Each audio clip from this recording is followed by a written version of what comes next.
What's going on, everybody? I'm back with another video. This video is going to be looking at if Rodri and Fernandinho, how they can play in the same system together in a Manchester City team. So now this is going to be using some concepts and the lineups from their FA Cup meeting with Chelsea in the semi-finals, getting ready now for the Champions League final coming up in a few weeks. But before we start, be sure to check my book out. It's online on Amazon. There's a link in the description below. So be sure to check that out. You'll get a lot more information on tactics, and I think you're going to enjoy it. And subscribe to the channel if you haven't already, and like the video. The support has been a huge help from everybody, so thank you for that. But let's get right into it.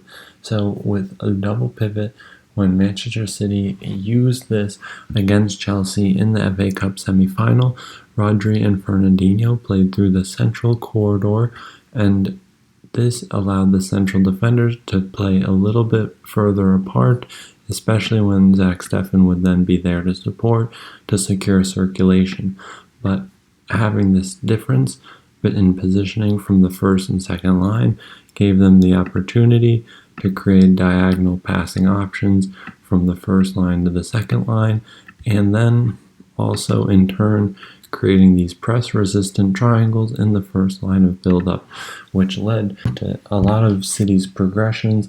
And at the theoretical base of this, it often looked to create numerical superiority to then easily and cleanly progress the ball from the first line into the second line of build-up. As City moved higher up the field in possession of the ball, they would often have one of their central defenders come into the central corridor to then stagger these players, allowing more freedom for the on-ball central defender to progress to look to attract a midfielder of Chelsea and force them to jump, and then leaving space in dangerous areas.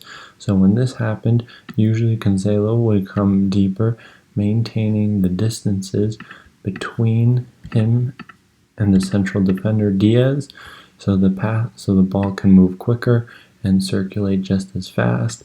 And then this would often be in response from the wingers or Kevin De Bruyne coming into a wider area and maintaining their structure overall. But further up the field, in comparison to this, we also saw City sticking with their diagonal passing options into advanced areas from their double pivot, with the third line passing options of Sterling and Kevin De Bruyne. And these players benefited from space created by Ferran Torres and Gabriel Jesus, who were responsible for pinning the wide central defenders, thus creating space between the lines. So in short, Fernandinho offers a lot of stability in possession, control over the game, and his tactical intelligence to know when to foul to avoid dangerous transition often helps a lot. But it'll be interesting to see if he goes with the leadership experience of Fernandinho with Rodri, or if he goes more of a offensive-minded, front-foot attacking team to get after Chelsea right from the start, after having some time to rest players and make sure everyone's fit for the match. So like and subscribe to the channel if you haven't already. Thanks for watching. Hope you guys enjoyed it.